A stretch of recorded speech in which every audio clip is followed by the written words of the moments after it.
வாங்க நிலக்கோட்டை தொகுதிக்குள்ள ஒரு ஆழமான பார்வை பார்க்கலாம்.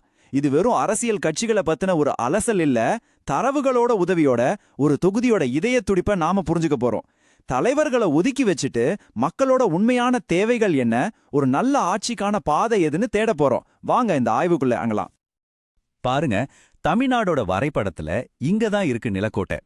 எந்த ஒரு இடத்தோட கதையும் புரிஞ்சுக்கிறதுக்கு முன்னாடி அதோட மண், அதோட நீர், அங்க வாழ்ற மக்கள், இந்த மூணையும் நாம தெரிஞ்சுக்கணும். அதுதான் முதல் படி. வாங்க நிலக்கோட்டையோட நாடி துடிப்ப நாம எல்லாரும் சேர்ந்து கேட்போம். சரி, இப்போ நாம அந்த தொகுதியோட இதய பொழுதிக்கே போவோம். அதோட நிலமும் மக்களோட வாழ்வாதாரமும் தான் அதோட உண்மையான அடையாளம். இது பெரும்பாலும் கிராமப்புறங்கள் நிறைஞ்ச தொகுதி. அதனால மக்களோட அன்றாட வாழ்க்கையை தீர்மானிக்கிற அடிப்படை பிரச்சனைகள் தான் இங்கே ரொம்ப ரொம்ப முக்கியம். இந்த நம்பர்ஸ பாருங்களேன். நிலக்கோட்டையில 70% கிராமப்புறம் தான். 2021 வாக்காளர்களோட எண்ணிக்கை கிட்டத்தட்ட 2.5 லட்சத்தை நெருங்கிடுச்சு. இதுக்கு என்ன அர்த்தம்?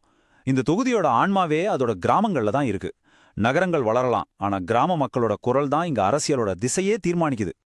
சமூக கட்டமைப்புன்னு பார்த்தா தேவேந்திர குல வேளாளர்கள் சுமார் 25%, முக்குளத்தோர் சுமார் 15% இருக்கிறாங்க. மொத்த பட்டியலின மக்களோட எண்ணிக்கை கிட்டத்தட்ட 27%. இது ரொம்பவும் குறிப்பிடத்தக்க ஒரு எண்ணிக்கை.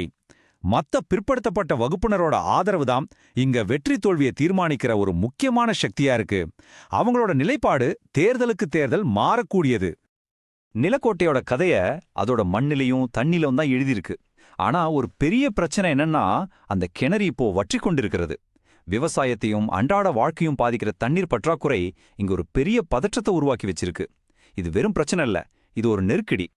சரி, இப்போ களத்திலிருந்து என்ன சிக்னல் வருதுன்னு பார்ப்போம். இந்த தேர்தல் புள்ளி விவரங்களை வெறும் எண்களா பார்க்காதீங்க. இதெல்லாம் மக்களோட உணர்வுகளையும் அவங்களோட போக்கையும் நமக்கு காட்டுற தெளிவான சமிக்கைகள். 2021 தேர்தல்ல 75.57% வாக்காளர்கள் தங்களோட குரலை பதிவு செஞ்சிருக்காங்க. இது 2016 விட கொஞ்சம் கம்மி.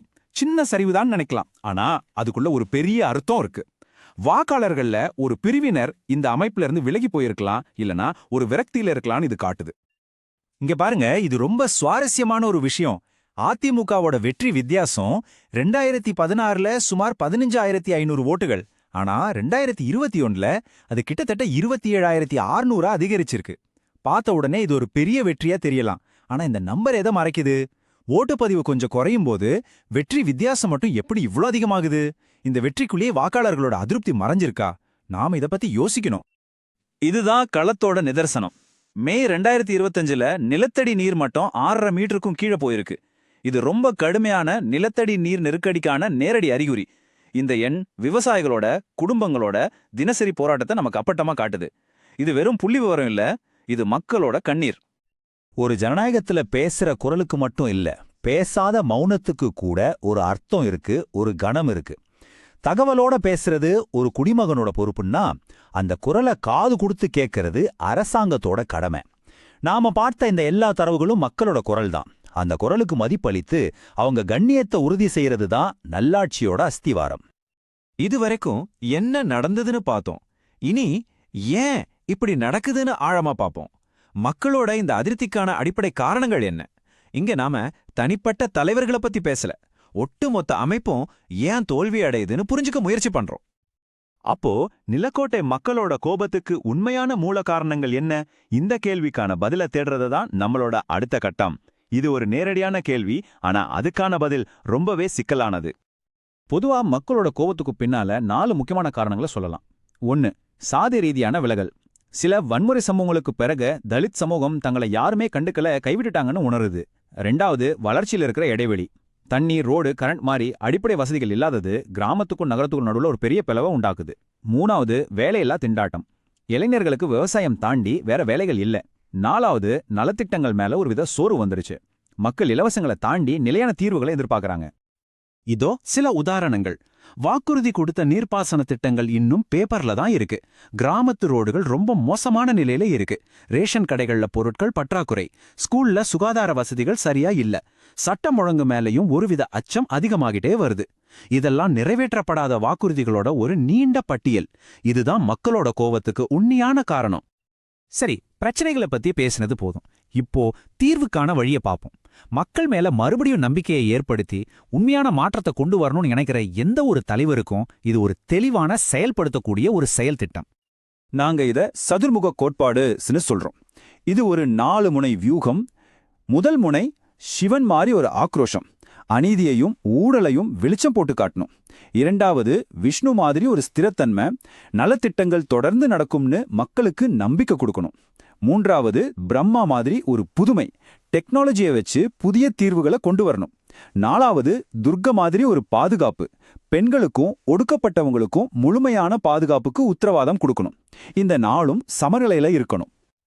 இங்க ஒரு முக்கியமான விஷயத்த நாம புரிஞ்சுக்கணும். மக்களை சென்றடைவதுங்கிறது அவங்கள ஒரு இலக்கா பாக்குறது இல்ல.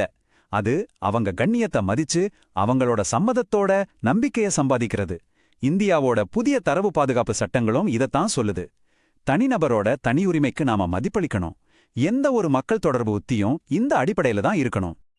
இது வெறும் வாக்குறுதிகளோட பட்டியல் இல்ல, இது மக்களுக்கான முதலீட்டு கணக்கு, அதாவது ரிட்டர்ன் ஆன் இன்வெஸ்ட்மெண்ட். உதாரணமா 15 கோடியில ஒரு குடிநீர் திட்டம் போட்டா 2 வருஷத்துல தண்ணீர் பஞ்சம் தீரும், விவசாய உற்பத்தி 20% அதிகமாகும். 10 கோடியில எல்லா காலத்துக்கும் தாக்குப்பிடிக்கிற ரோடுகள் போட்டா பயண நேரம் பாதியா குறையும். 8 கோடியில ஒரு விவசாய பொருள் பதப்படுத்தும் யூனிட் ஆரம்பிச்சா ஒரே வருஷத்துல 200 பேருக்கு வேலை கிடைக்கும். இப்படித்தான் ஒரு செயல் திட்டம் இருக்கணும், தெளிவா கணக்கோட. கடைசியா ஒரு செயல் திட்டத்தை எப்படி ஒரு மக்கள் இயக்கமா மாத்துறதுன்னு பாப்போம். இது வெறும் தேர்தல்ல ஜெயிக்கிறதுக்கான ஆணை வாங்குறத மட்டும் இல்ல, இது ஒரு புதிய வகையான தலைமைத்துவத்தை உருவாக்கி ஒரு நல்ல பாரம்பரியத்தை விட்டுட்டு போறத பத்தினது. சரி, எங்க இருந்து ஆரம்பிக்கிறது? இதோ அடுத்த 30 நாள்ல நீங்க என்ன செய்யணும்னு ஒரு செக்லிஸ்ட். வீடு வீடா போய் மக்களோட குறைகளை கேளுங்க. உள்ளூர் மக்களோட அனுபவங்களை வச்சு ஒரு மீடியா பிரச்சாரத்தை ஆரம்பிங்க. தலித் குடியிருப்பு பகுதிகளிலையும் பெண்கள் குழுக்களோடையும் பேரணிகள் நடத்துங்க. தண்ணி, வேலைவாய்ப்பு மாதிரி முக்கிய பிரச்சனைகளை சோஷியல் மீடியாவில் தீவிரமா பேசுங்க. முக்கிய கிராமங்கள்ல ஓட்டுப்பதிவு அதிகரிக்க தொண்டர்களை தயார்படுத்துங்க. உள்ளூர்ல செல்வாக்கு இருக்கிறவங்கள உங்க பிரச்சாரத்துக்கு பயன்படுத்துங்க. இதுதான் தொடக்க புள்ளி. இங்க தேர்வுங்கிறது 2 கட்சிகளுக்கு நடுவுல இல்ல, அது 2 எதிர்காலங்களுக்கு நடுவுல இருக்கு.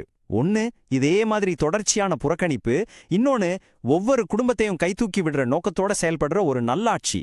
இந்த தேர்வு மக்களோட கையில தான் இருக்கு. இது ஒரு அமைதியான ஆனா ரொம்ப உறுதியான எச்சரிக்கை. நீங்களும் ஒரு மக்கள் நலன் சார்ந்த தலைவரா உருவாகி உங்க தொகுதிய முன்னேற்ற பாதையில கொண்டு போகணும்னு நினைச்சா blueprintstrategies.ai mgr@blueprintstrategies.ai என்ற மெயில்லயோ இல்ல 08042041602 நம்பர்லயோ தொடர்பு கொள்ளுங்க. அரசியலுக்கு அப்பாற்பட்ட ஒரு நோக்கம்.